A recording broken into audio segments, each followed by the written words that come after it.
Olá, olá, olá, eu sou o Tadeu Rodrigues, esse é o podcast literário Rabiscos. Tudo bom, Jéssica Balbina? Boa filha, casa torna.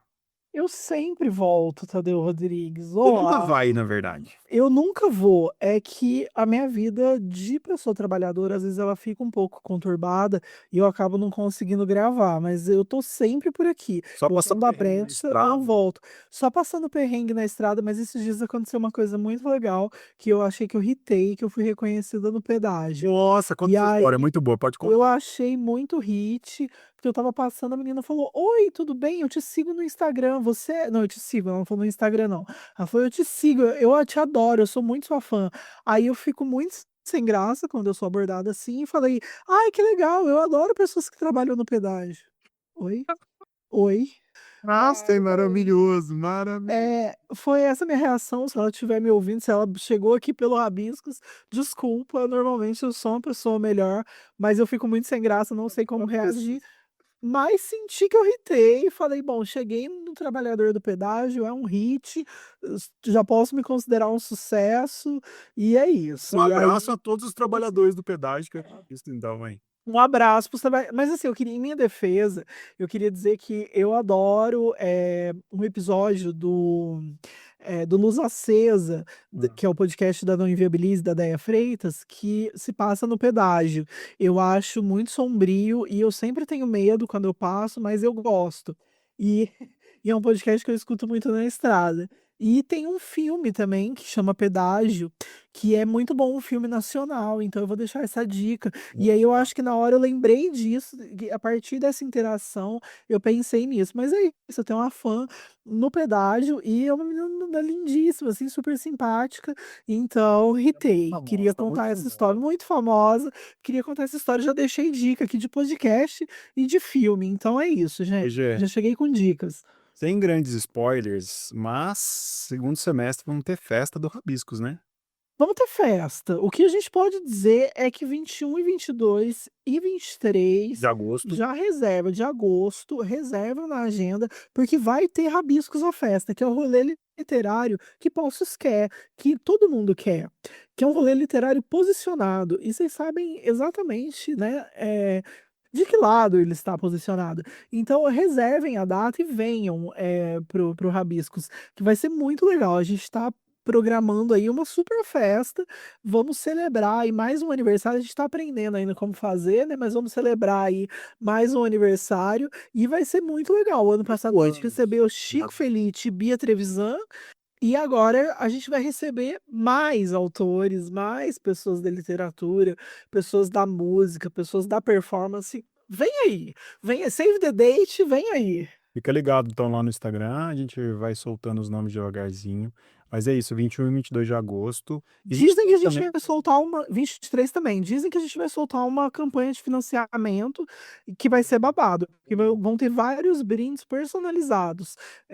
Dizem que quem, apoiar vai poder acompanhar uma gravação, tem uns negócios aí. Então me falaram aqui, não sei, Tô fica a dica. sabendo, tô sabendo. Ó, se você tá chegando aqui por conta da Maria Helena Muran, eu vou convidar a ouvir o episódio da semana passada, que foi com o Luiz Biagione, que tá lançando o seu livro João Malho. O Luiz já teve no Rabiscos falando do seu livro de policial, né, o Edifício Crime no Edifício Diallo, e agora tá lançando um livro da putaria, João Malho, um livro pornográfico que, segundo as críticas, deixa o livro da Bruna Surfistinha parecer um livro puritano, já. Nossa, então eu preciso muito ler. Eu não gravei com o Biagione, mas Hum. quero deixar um beijo pra ele, porque ele é maravilhoso. Ele estava aqui no festival literário que aconteceu em Poços e eu estava em outro festival, e por conta disso eu não consegui gravar com ele. Mas, eu sou uma grande fã da obra dele e já quero, ler, enfim, esse livro e já recomendo sem ter lido, porque é isso, ele é muito incrível. O episódio ficou muito legal, o Theo, que está aqui com a gente também, que está com a gente no Rabiscos, que está aqui acompanhando a gravação, estava lá comigo, e já teve uma préviazinha lá que a gente soltou nos stories, e é isso, ouça lá. E se você estiver ouvindo a gente pelo Spotify, vou pedir para dar 5 estrelinhas, não custa nada, pelo Deezer, Amazon Podcast, pela Audible, favorita a gente, salva a gente, e literalmente salva-nos para a gente chegar mais longe aí com o algoritmo. E é isso, sem mais delongas, já. Quem está na nossa cozinha hoje? É a Maria Helena Moran, ela que nasceu em Maracaibo, construiu uma trajetória literária também na língua portuguesa, e agora ela chega com o romance Voltar a Quando, que é o romance que a gente vai falar hoje, que tem uma trama aí que envolve o drama de uma família que está atravessada pela crise venezuelana contemporânea. A gente tem acompanhado um pouco aí do que nos chega, né? E é um livro que vai explorar a memória, a ruptura, o exílio e a sobrevivência. Então, seja muito bem-vindo ao nosso podcast, Maria Helena. Que bom que é ter você aqui com a gente e vamos trocar essa ideia, vamos bater esse papo aqui. Muito obrigada, gente. Eu tô super feliz de estar aqui com vocês. Sou fã, então tô muito contente de conversar com vocês. Ah, que legal. A gente ficou muito feliz, quando a gente estava montando a pauta, seu nome sempre surgia aqui. Eu conheci você através do João Nunes, um beijo para ele, inclusive, ele que te Beijo. apresentou essa obra, né. E você escreveu, né, que o Brasil te prendeu aí há 13 anos e desde então sua história também se conta, se escreve em português, né. Eu queria, antes da gente começar o papo, que você falasse um pouco disso. Em que momento essa mudança de língua deixou de ser uma adaptação e passou também a ser uma língua de criação? Sabe que foi meio que na paralela, porque eu estava estudando cinema em Cuba, e aí eu vim para o Brasil com meu companheiro, que eu conheci em Cuba. E aí eu nunca tinha escrito literatura, mas sempre fui muito leitora, minha casa sempre fui muito motivada a ler, né, então, assim, eu tinha literatura num lugar muito lá em cima, né, meio inalcançável. E quando eu cheguei em Porto Alegre, o meu companheiro falou: "Ai, aqui tem uma oficina muito legal, quem sabe você faz, você gosta de ler, né, e aí você pode aprimorar o português". Aprimorar, eu estava simplesmente aprendendo português, né. Aí, assim, isso foi sei lá, 2 anos depois de eu chegar, eu acho, ou menos, 1 ano talvez. E aí eu fui a tal da oficina era a oficina do Assis Brasil, né. Aham. Aí eu me postulei para oficina, as primeiras coisas literárias que eu escrevi foram para me postular para oficina. E aí aquilo já começou a dar aquela viradinha de chave, sabe. Então, assim, eu estava ao mesmo tempo aprendendo português muito informalmente, porque eu nunca estudei, assim, para valer, estudei na selvageria mesmo, e comecei também a escrever, então já era uma escrita que era em espanhol, mas já era sempre buscando traduzir. Então, assim, eu sempre digo que eu me alfabetizei como escritora e como pessoa que fala português meio que ao mesmo tempo. Então foi isso. Por isso é Muito difícil desassociar as coisas, sabe. Muito bom, Maria. Eh, no livro, acho que um dos temas, né, que mais perpassam, assim, é a memória, né, mas eu sinto que não tem, assim, essa memória fixa, né, eh, passa muito por um lugar do fabular, do reorganizar, do tentar dar conta, né, disso que não fecha, tendo saído, né, do seu país de origem e vindo para outro, assim.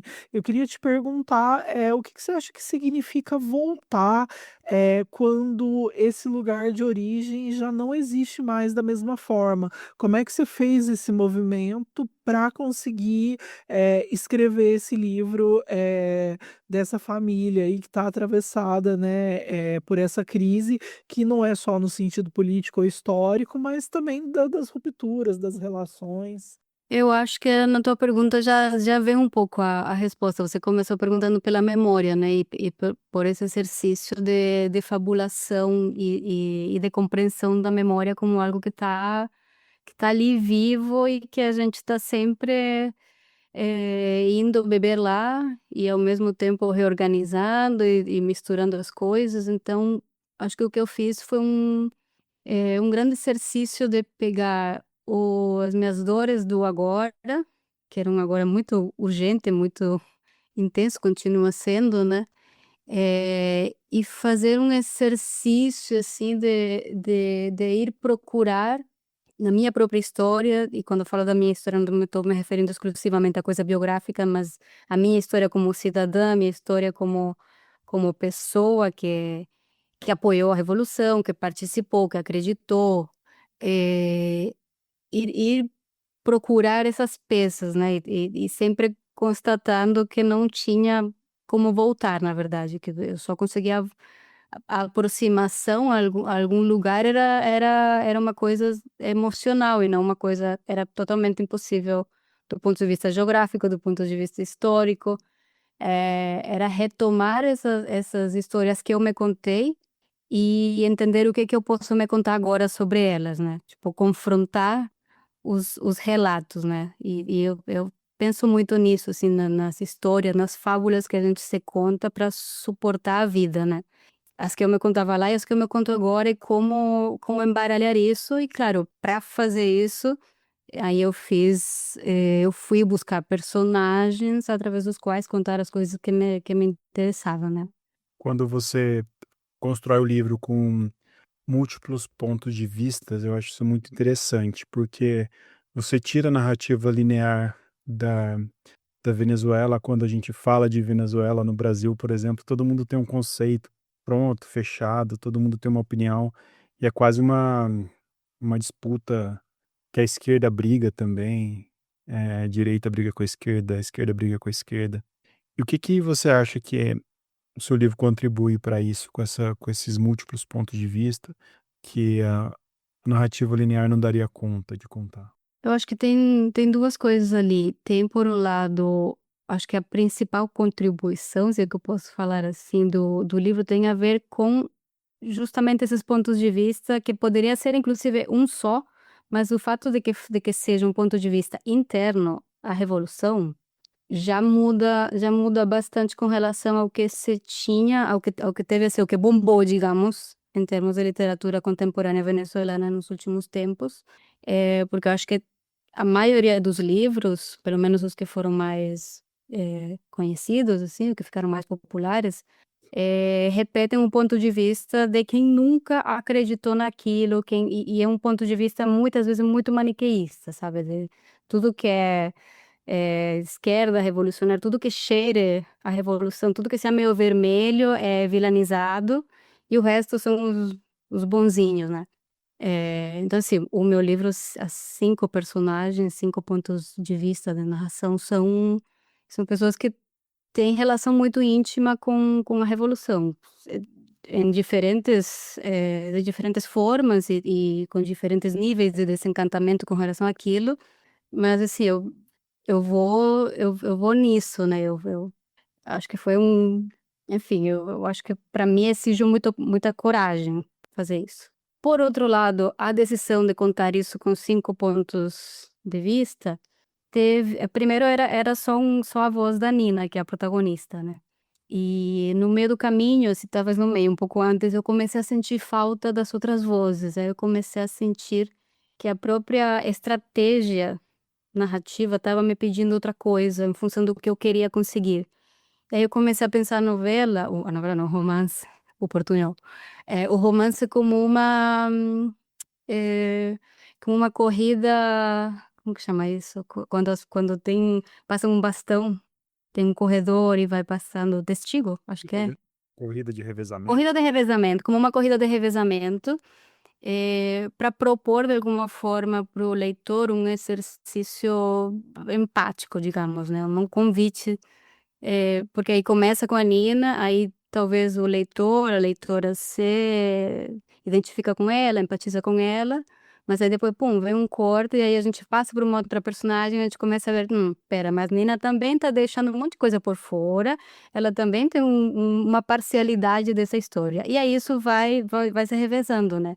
Então assim, essa ideia de trazer essas parcialidades e as diferenças que tem entre elas, me pareceu em algum momento que falava muito mais fazia muito mais sentido com relação ao que eu queria do livro, sendo que um livro que também, numa certa camada, está falando sobre autoritarismo, né. A Então assim, sobrevivência da Nina no a voz única. Oi?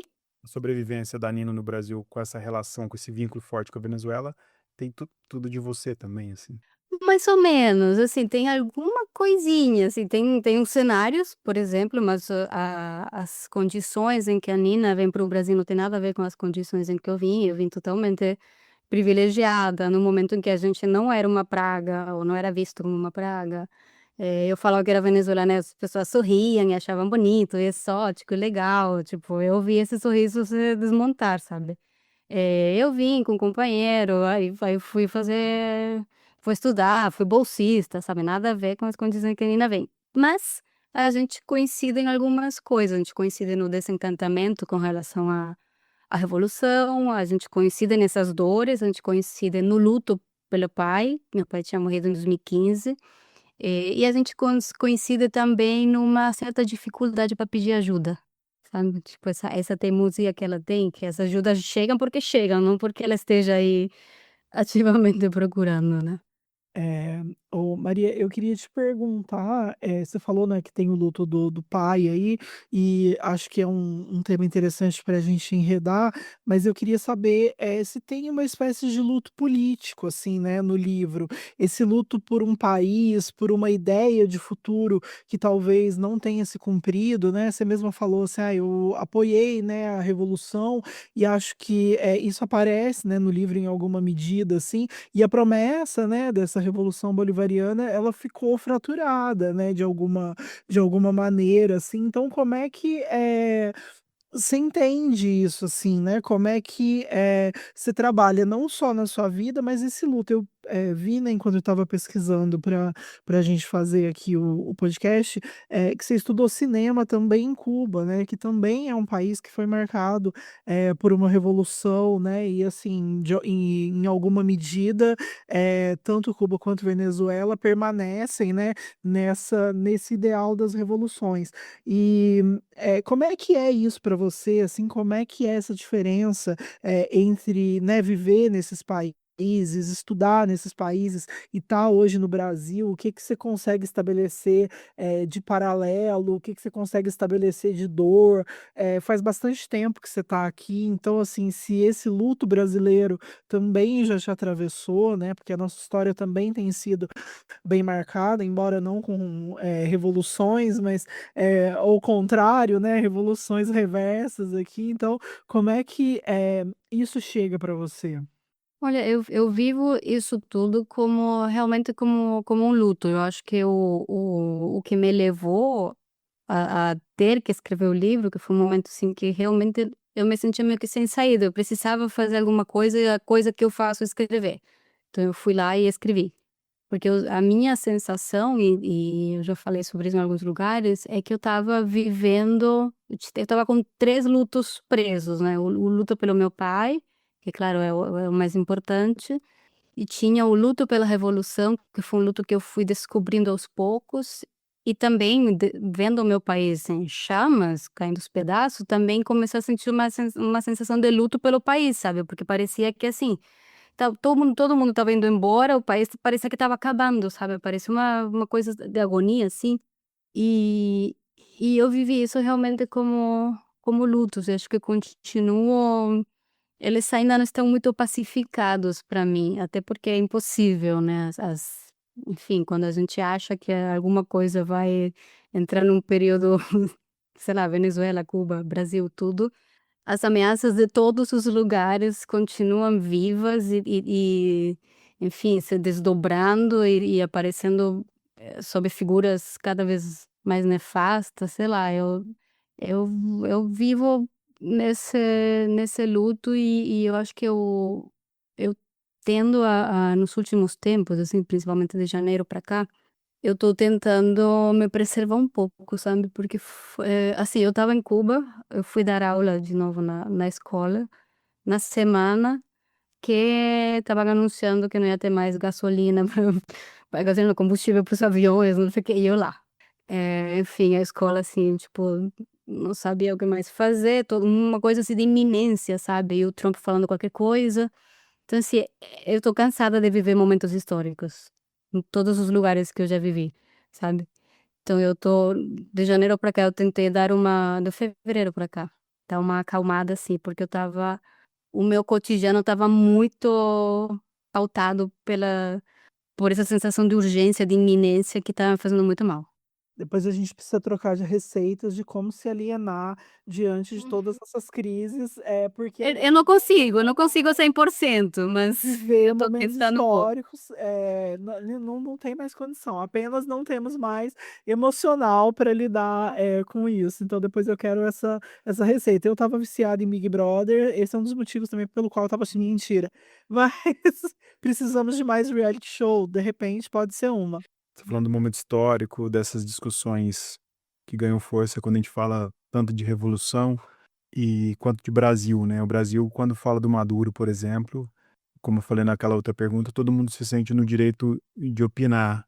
E se você tem alguma crítica a uma violação de direitos humanos, aquilo pode ser totalmente mal compreendido e a gente entra na toca dos leões na internet, né. A gente é atacado, a gente é odiado e a gente vê que, às vezes, as próprias pessoas que coadunam com grandes pensamentos iguais começam a se atacar também, começam a se enfraquecer e às vezes até diminui coisas horrorosas que podem acontecer em governos ditatoriais, por exemplo, né, quando você fala deles. E você está falando, né, até brincou que está cansado de viver momentos históricos.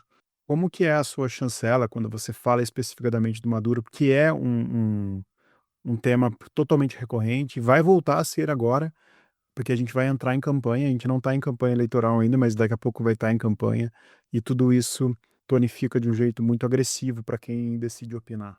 Cara, pra mim, Maduro, assim, em parte ele recebeu e no colo dele explodiram muitas bombas que já vinham plantadas desde antes. Mas eu sim tenho uma opinião muito pessoal, mas eu acho que onde a ditadura começou de fato não ter mais, forma de ser chamada, foi mais com ele. Me parece que o autoritarismo atingiu as instituições de uma forma muito brutal. Talvez porque ele é um cara muito menos hábil, muito menos estrategista do que o Chávez e talvez porque o próprio cenário, internacional e principalmente latino-americano ficou muito mais difícil do que, por exemplo, o começo do Chávez, a gente tinha Lula e Evo sei lá, no começo tinha Tabaré Vázquez no Uruguai, tinha os Kirchner, ou seja, foi O um próprio cenário. Fidel mesmo, O né. próprio Fidel estava vivo, então assim, foi um outro cenário, os preços do petróleo estavam em alta, então assim, eu acho que o Maduro sem querer defender nem um pouco ele também, assim, foi um pouco mais difícil, eu acho que o cenário. Eu acho, assim, uma coisa que me doeu muito em janeiro, não foi a crítica enfim, cada um tem direito a opinar o que quiserem sobre a invasão e tudo mais dos Estados Unidos na Venezuela. Mas uma coisa que me doeu foi, ver posts e coisas assim defendendo diretamente, pessoalmente o Maduro, sabe. Tipo, né, dando assim, uma característica meio heróica, sabe. E para mim dói muito, assim, porque honestamente eu vejo muitas semelhanças entre o bolsonarismo e o madurismo. Assim, tipo, infelizmente é assim. E tem uma boa parte aqui da esquerda que tipo, isso que eu tô falando eu só preciso entender que eu sou de direita, sabe, finalmente preciso entender como uma pessoa de direita depois de falar um negócio desse. Mas eu acho assim, pessoas que são totalmente desrespeitosas da democracia, né, que vão dinamitando as instituições democráticas, que qualquer coisa que aconteça no país nunca é responsabilidade dessas autoridades que estão ali, assim, controlando tudo, mas de alguma forma nada do que acontece é culpa delas, é responsabilidade delas. Não sei, assim, eu lembro de estar no governo Bolsonaro e estar sentindo tanta semelhança, estar vendo tanta coisa, pensando: "Gente, como assim? Como não entendem, como a esquerda ainda não entende que se aliar ou ficar defendendo Maduro e o combo inteiro, porque não é só ele, né, é todo um combo, assim, o chavismo que começou, que tinha muitas outras pessoas, algumas delas interessantes, isso foi filtrando até ficar o pior do pior, do pior, do pior. Eu não consigo ver admirar essas pessoas, sabe. As pessoas que eu admirava saíram, caíram fora faz muito tempo. Eu acho que isso aqui no Brasil não se fala, sabe, parece que o chavismo e a revolução foi uma coisa estanque, que ficou ali e tá ali firme e forte e lutando e tal. Gente, não é isso, entendeu. A coisa foi se descaracterizando brutalmente. E a gente viveu isso. Tipo, mesmo que eu não esteja morando lá faz tempo, durante os primeiros anos eu viajava com muita frequência, muita frequência. Então, assim, e mesmo não estando lá, nos últimos anos, para qualquer venezuelano que tenha ainda família e amigos lá, cara, você vive indiretamente tudo o que está acontecendo. Porque você que tá ali de suporte, você que precisa ajudar, você que precisa lidar com isso tudo. Tipo, você tá fora, você tá melhor, então dê um jeito, entendeu? Então, assim, pra mim, quando eu vejo assim, esse devir autoritário ser defendido e celebrado, me dói, assim, num lugar muito profundo, sabe? E eu consigo ver, assim, quando as pessoas perguntam e realmente querem saber a resposta, e quando estão perguntando só pela própria formulação da pergunta. Tipo, vem alguém e me diz assim: "Ai, mas é verdade isso tudo que está acontecendo?", sabe? Já com um tonzinho de que: "Por favor, me diz que eu tô certo e que isso tudo é mentira, é a mídia, e é não sei o quê, e é Maria Corina e pá sabe? Acho que faz muito tempo as pessoas na Venezuela, a mídia parou de precisar mentir, sabe? Ô Maria, mas você entende o sequestro do Maduro como uma violação também de direitos, embora traga um alívio imediato, sim, para a população em alguma medida, mas você acha que resolve alguma coisa para dentro do país? Como é que vocês veem isso? Você, né, no caso, porque você não tem como falar pelo país inteiro. Então, eu tenho dificuldade com usar a palavra sequestro para isso. Sim, entendo que é uma violação à soberania, mas o meu ponto é, a soberania externa, ela é nada. Ela é ela é muito perigosa quando não tem soberania interna no país. E o governo Maduro e o governo Chávez violaram sistematicamente a soberania interna. Soberania interna é dada pelo poder que tem o povo, pelo voto e assembleia, e essas coisas, assim, as duas teve fraude, teve um golpe institucional, a Assembleia Nacional, teve uma Assembleia paralela quando o madurismo perdeu. Então, assim, se quem é soberano é o povo, e o povo já não é mais soberano na Venezuela, ficar defendendo soberania externa, para mim é meio, de alguma forma, o país fica blindado. O país não. Os governantes que estão aí na cúpula ficam blindados. Então, assim, a questão é, Venezuela chegou num ponto em que você tentou tudo, sabe? Todas as instâncias, você tentaram e nada dava em nada. Aí chega um ponto tão absurdo em que pessoas como eu têm de repente que, sei lá, achar que de uma coisa tão absurda quanto uma invasão militar e de um estado de tutela, talvez essa situação possa ser o mais próximo que a gente esteve em décadas de voltar a uma democracia, sendo que está super longe, porque a gente sabe que esse não é o objetivo, né? Se em todo caso poderia vir a ser um dano colateral, sabe? É, Então, quando assim, é super, é totalmente fora das caixinhas, né? Então, nada sobre a Venezuela dá para falar em termos legais e tradicionais, e, sabe? Sim, é muito bom te ouvir também, porque isso é uma visão do lado de dentro, né? A gente não tem noção de como é, né? De como funciona.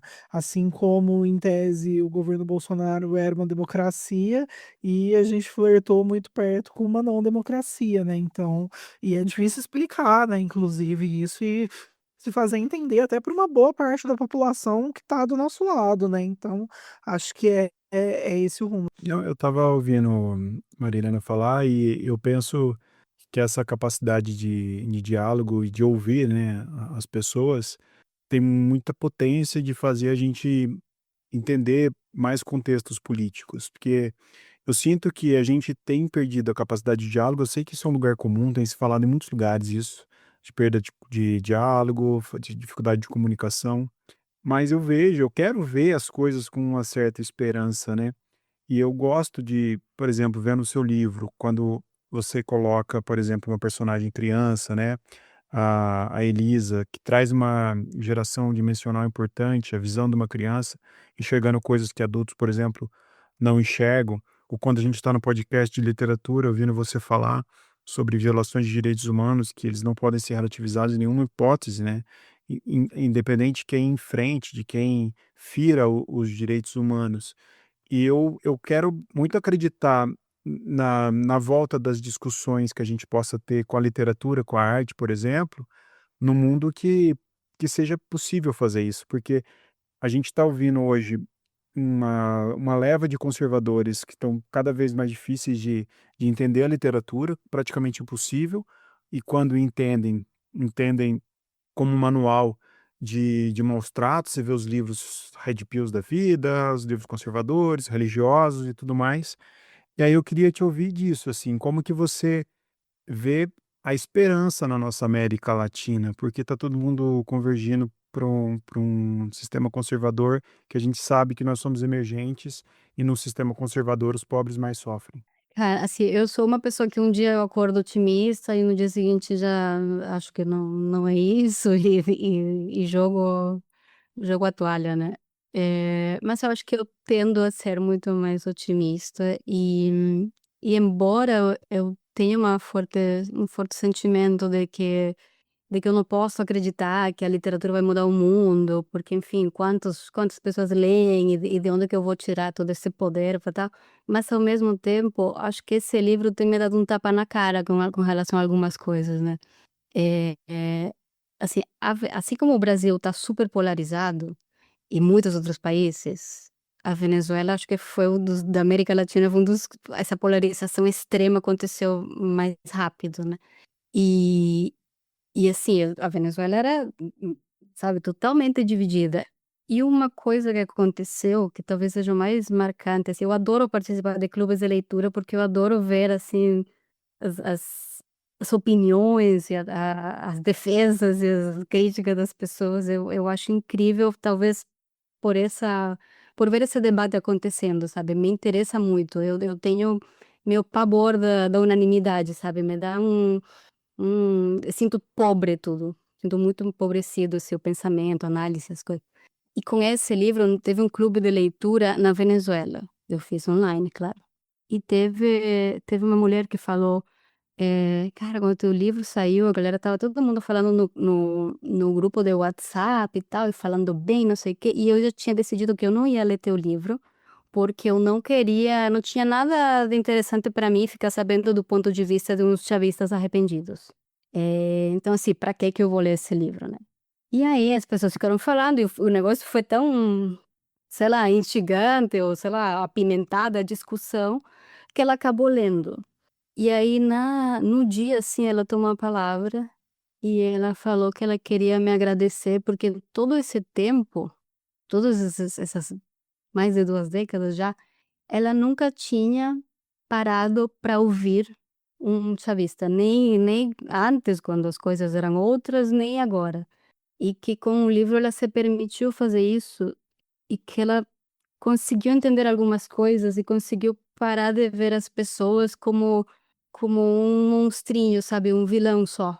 Isso para mim, assim, é talvez a coisa mais bonita e poderosa que alguém já me falou com relação a alguma coisa que eu tenha escrito, sabe. Tipo, eu senti: "Caramba, eu achava que eu não tinha nenhum poder e olha, tenho sim, fiz uma pessoa", sabe. E acho que, assim, em diferentes medidas isso tem acontecido. Eu tenho recebido, assim, eu recebi uma mensagem de um figurão, ex-figurão do governo, me mandou uma mensagem, assim, no Twitter, ele me procurou e mandou uma mensagem, assim, sabe, super bonita, assim, como tem sido muito interessante justamente por isso, assim, eu tinha muito medo de lançar o livro na Espanha, depois tinha medo de lançar o livro no Brasil, aí eu tô sempre com medo com esse livro. E a resposta tem sido um tapa na cara pra mim, sabe, tipo, eu acho que tem muita mais gente querendo ouvir outros pontos de vista e entender mais, do que as pessoas que não, sabe. E eu não achava que fosse ser assim. Então acho que a literatura ainda tem esse lugar e eu acredito muito na literatura como um convite, sabe, como estender uma ponte. Nem todo mundo vai passar, nem todo mundo vai querer, mas talvez quem aceita o convite vai sentir alguma coisa e tu vai fazer essa pessoa pensar outras coisas, né, entrar em contato com outra realidade e talvez, sei lá, eu não quero mudar a cabeça de ninguém, eu só quero fazer perguntas. muito bom. Maria, você falou em algum momento ali atrás sobre, você falou: "Eu precisei ter coragem para publicar o livro", e agora você voltou nisso, né, e usou, falou: "Eu tinha medo, né, de publicar na Espanha, eu tinha medo de publicar no Brasil", eu acho que isso sempre acontece, né, sobretudo quando a gente pensa, que é uma mulher escrevendo, né, acho que tem um recorte aí que passa pelo gênero, tem um recorte que passa pelo fato da imigração, mas não só, né, eu acho que tem também uma coisa de colocar uma visão que pode ser controversa. Mas eu queria entender, onde que esse medo te toca, assim, do que exatamente, né, você tinha medo e você já deu um pouco, né, do spoiler de como tem sido essa resposta, e você usou uma expressão muito bonita, né, que falou que a literatura cria essa ponte, né, e eu acho que poder criar pontes em vida é um dos grandes feitos, né, e acho que a gente só consegue isso quando a gente se vulnerabiliza e quando a gente aceita, né, que, a gente tem, controvérsias muitas, né, dentro da gente, e abraça isso, né, e oferece isso para o mundo, com a verdade que a gente tem. Mas queria te ouvir, assim, sobre esse medo, e sobre como, a literatura é também essa ferramenta, inclusive de enfrentamento do medo, né, como a ficção permite que aquilo que a gente precisa dizer possa ser dito. É, quando eu comecei a pensar o livro, comecei a, assim, querer escrever sobre isso, tá, eu estava fazendo ia começar o doutorado em escrita criativa na PUC. E eu precisava apresentar um projeto e eu não estava conseguindo pensar em nada, imaginar, tipo, as fronteiras do Brasil com a Venezuela em chamas, e eu me sentia muito culpada, muito responsável pela minha própria participação cidadã nas coisas, né. Tipo, hoje eu já me perdoei, já entendi que eu sou uma formiguinha, que eu tive minha parte assim, mas tudo bem, faz não sei quantos anos que eu já sou crítica, então assim, vamos dar um desconto. Mas eu reconhecia muito essa responsabilidade, sabe, essa culpa.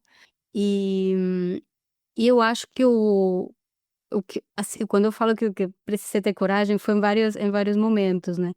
Eh, e aí o primeiro momento foi, a coragem de escrever mesmo.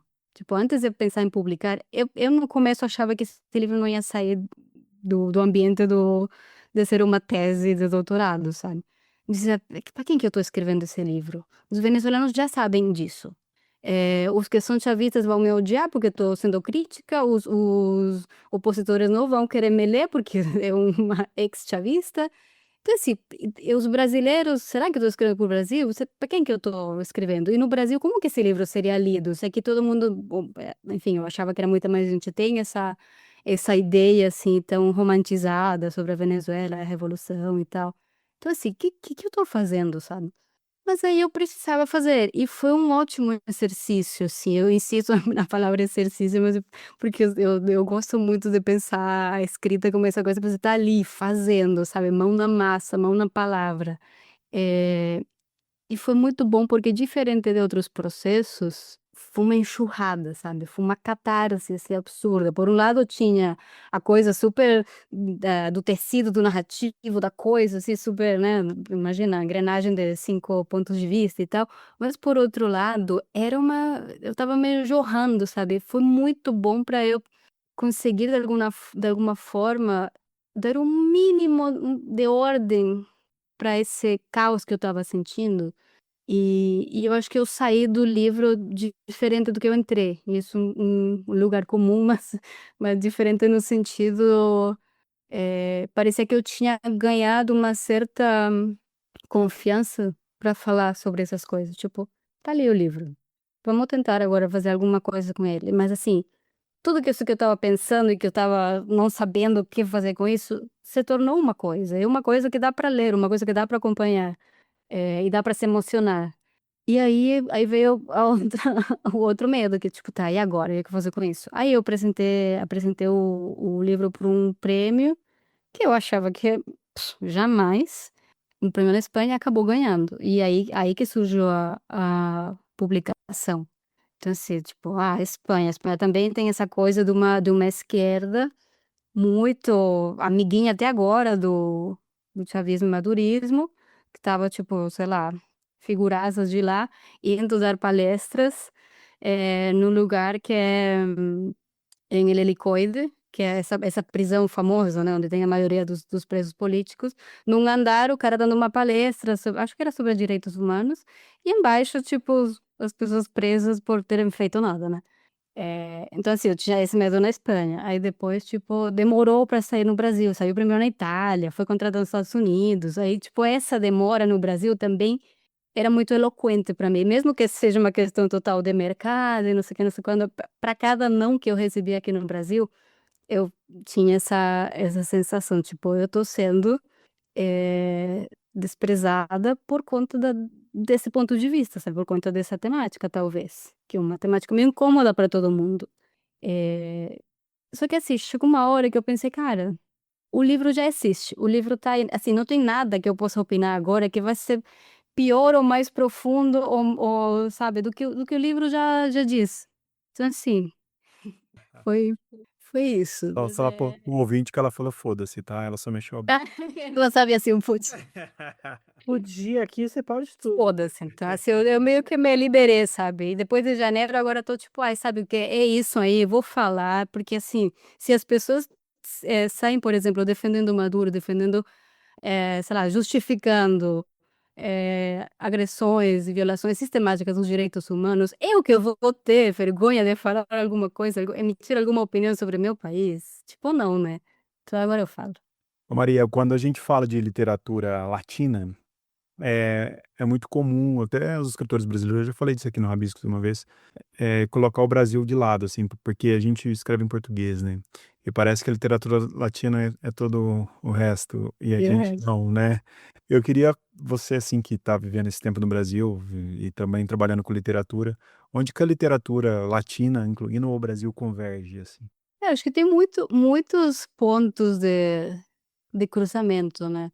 E pra mim é um tema é um tema que tá sempre vivo, sempre por aí. Inclusive esses dias um amigo que também é escritor, o Tony Moraes, me fez essa pergunta, assim, perguntou se eu considerava que eu escrevia literatura brasileira ou literatura venezuelana.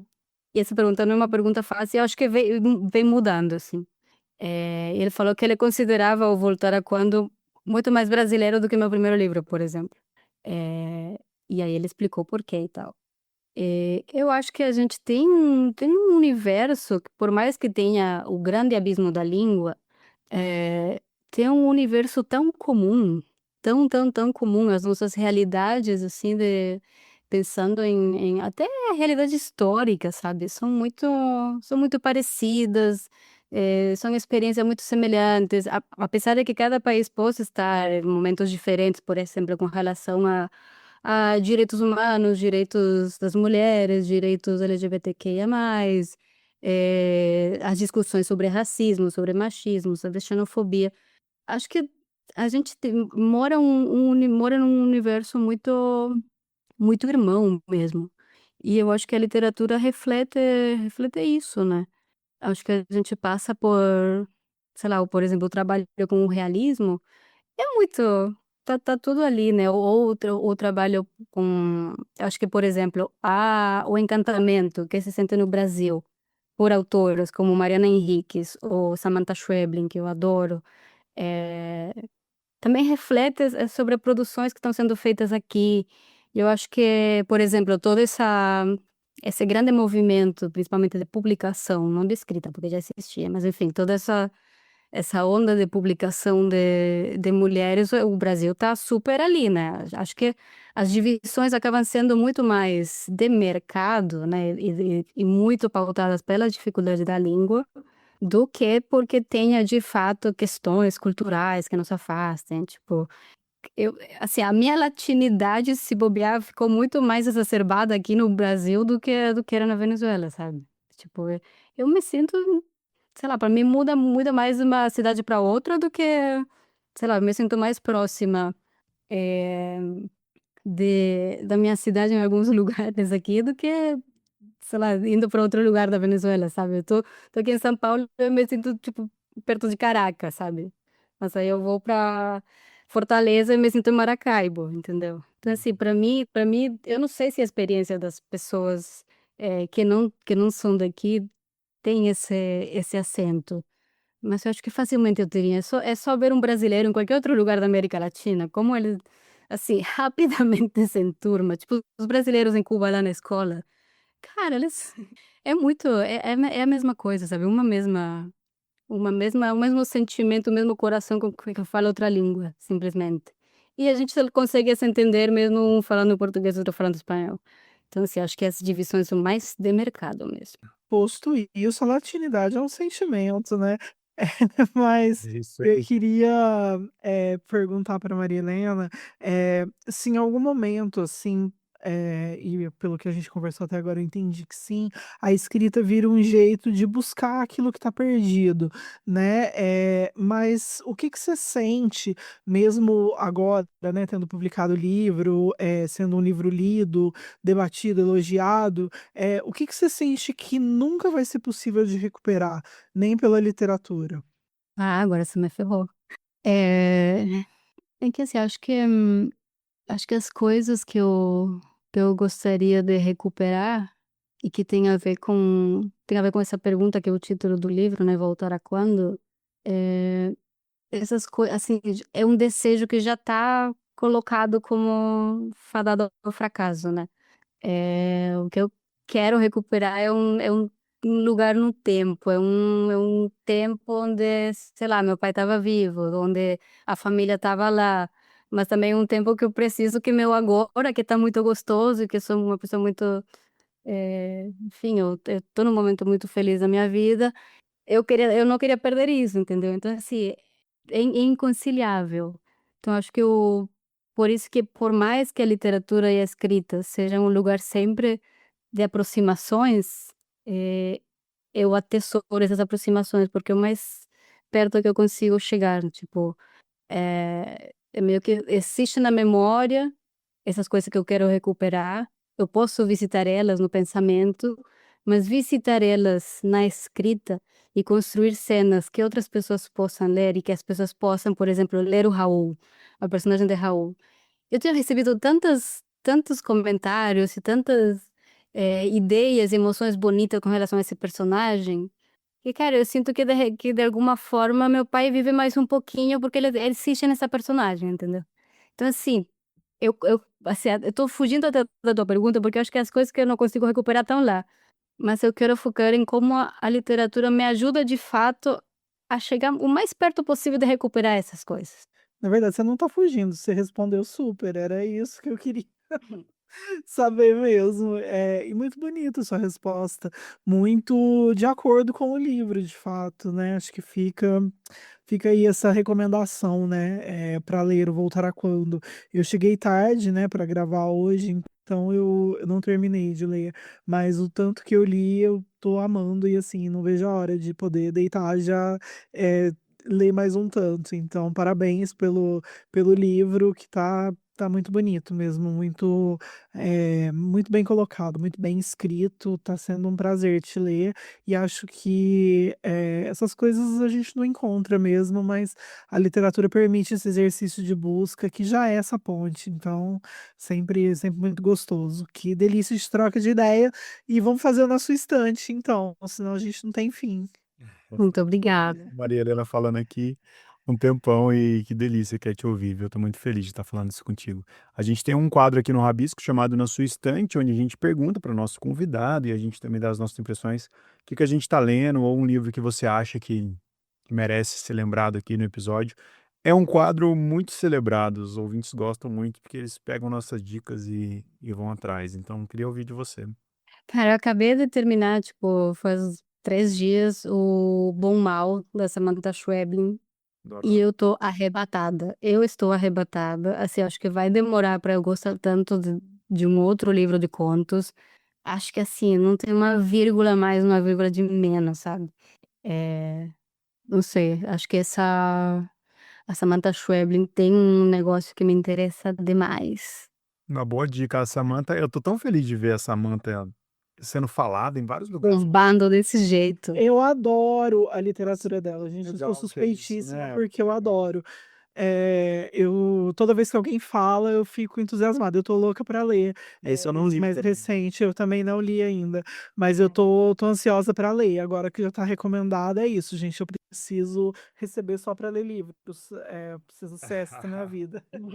Tem um conto que chama O Olho na Garganta, que assim, ó, é o mais dos mais. Eu tô comprando. Ai, lerei. Você falou da Mariana Henriques também e eu amo muito também. Então, eu sou uma obcecada pelo realismo mágico aí da América E Latina. outro livro recente antes desse que eu li foi Agatha Christophe, Ah, tá. que a Comentado Dublinense publicou aqui, Sim, publicou. Sim, eu recebi, mas eu caderno, ainda um não grande li. caderno, muito interessante. Não li, Fiquei mas curioso quero. também com esse livro, hein? Muito bom, boas dicas. E você, Jé? O que você vai? Eu vou indicar também um autor latino que eu estava lendo, que é o Gabriel Mamani Magni. Ele publicou o selo São Paulo pela Todavia. É um prêmio que venceu um prêmio na Bolívia, e aí ele conta, é um romance de formação, e aí o narrador ele vai contar as experiências de adolescente dele com um primo dele, que é um imigrante que retorna à Bolívia depois de muitos anos vivendo em São Paulo. E aí é isso, assim, é um livro com muitas cenas urbanas, com muitas passagens do dia a dia. E aí ele vai contar como é que é esse cotidiano com as meninas, é um cotidiano que é marcado pelo futebol, mas também pelo pop coreano, então por isso que ele chama Seul São Paulo. E é bem gostoso de ler, é bem divertido. Então é isso, ele vai misturar o K-pop com a latinidade, com esse olhar juvenil, e vai falar de racismo, de pobreza, de relações de trabalho. É um livro muito legal, assim. Então eu indico muito. E eu vou indicar um outro que eu li também para uma mesa que eu mediei, que é um livro de poemas do Zé Mariano, chama Jazigo, Encruzilhadas e Ditos de um Mulato Josué. E é um livro que vai falar muito sobre a morte, mas não a morte dada, né, nesse modelo ocidental que muitas vezes a gente traz, né, pro dia a dia, mas uma morte mais simbólica, e ele vai homenagear várias pessoas nesses poemas, então, e tem um flerte aí com uma questão religiosa, bem, bem gostoso de ler, assim, bem bonito, me emocionou muito enquanto eu estava lendo, então vou deixar de dica também. Foi publicado pela Urutau, que é uma editora que publica bastante gente, né, estreante, assim, bastante poemas, então acho que vale essa celebração também. E você, Tadeu? Muito boas dicas, tô anotando todas. Quando eu estava organizando aqui para gravar, eu lembrei do livro da A Mulher Habitada, da Gioconda Belli, que é uma escritora de Uhum. Nicarágua, né? Que me remeteu muito também, que conta a história de uma jovem que também larga a vida confortável e acaba se envolvendo com o movimento revolucionário na ditadura na década de 70, assim. E, e não sei, ao mesmo tempo, a história dela vai se misturando na política também. Eu acho que isso mostra muito bem que não existe vida pessoal separada da política. Tudo se mistura, memórias, lutas, né, escolhas, enfim. Eu acho que isso conversa muito com Voltar a Quando e eu lembrei dele. Então fica aqui minha dica, A Mulher Habitada, da Gioconda Belli. É isso, Maria Helena, quero te agradecer enormemente. Que delícia ter você aqui. Espero que você volte mais vezes. Como foi bom te ouvir. Eu já tinha percebido a sua sensibilidade no livro, e agora conversando contigo. Pela primeira vez que a gente fez esse encontro aqui, a gente se segue nas redes. Mas é muito bom te ouvir. Espero que você volte mais vezes. Muito Eu obrigada, amei. voltarei sempre que for convidada e eu quero agradecer muito o espaço para conversar sobre essas coisas, para falar sobre meu livro, mas também sobre todas essas coisas ao redor que eu sei que não são muito fáceis. Obrigado, viu? Foi uma delícia te ouvir, Maria Helena. Sucesso, bons voos com o livro. E é isso, a gente vai se esbarrando por aí. Muito obrigada pelas visões partilhadas aqui. Um super beijo. Então é isso, Su. Semana que vem a gente volta. Um beijo a todos. Um dia, boa tarde. Beijo, pessoas.